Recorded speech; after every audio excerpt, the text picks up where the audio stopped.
দেখান, ওষুধপত্র দেই, তারপরে তারা জিজ্ঞেস করেন যে স্যার কি কি খাবার খাবো।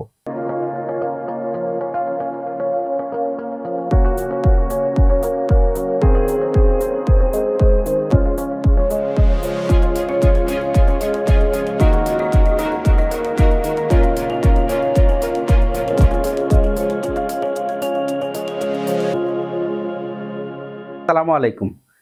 আমার চ্যানেলের দর্শকদেরকে স্বাগত জানাচ্ছি আজকে একটা নতুন ভিডিওতে। আমি ডাক্তার মোহাম্মদ আলমগীর রেজা।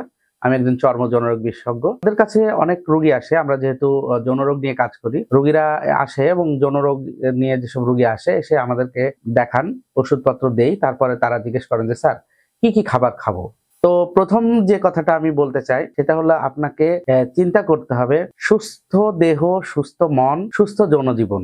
অর্থাৎ আপনার দেহ মন যদি পরিপূর্ণভাবে সুস্থ না থাকে তাহলে কিন্তু আপনার যৌনজীবন সুস্থ হবে না। আপনি যাই খান, যেমন ধরেন যে আপনার ওজন বেড়ে অনেক বেশি হয়ে গেছে, যেমন ধরেন যে আপনার ঘুমানোর রুটিন ঠিক নেই, আপনি সারা রাত জেগে ভোরবেলা ঘুমান, যেমন ধরেন আপনি কোনো শারীরিক পরিশ্রম করেন না, যেমন ধরেন আপনার মাথায় একটা বিরাট বড় লোনের বোঝা চেপে আছে, যেমন আপনার পরিবারে কোনো শান্তি নেই, এই সব কন্ডিশন গুলো যদি থাকে তাহলে আপনি কখনোই একটা সুস্থ যৌনজীবন আশা করতে পারেন না। এখন প্রশ্ন হলো, দ্বিতীয়ত কথা হচ্ছে তাহলে খাবারের ব্যাপারটা আমরা কিভাবে চিন্তা করব। প্রথমে আপনাকে একটা সুস্থ জীবন যাপন করতে হবে এবং সুস্থ জীবনের জন্য যে খাবারটা প্রয়োজন সেটা খেতে হবে। কোনটা খেতে হবে সেটার আগে আমি বলি কোনটা খেতে হবে না। ভাজা পোড়া, অতিরিক্ত চিনি দেওয়া খাবার, অতিরিক্ত তেল চর্বি দেওয়া খাবার,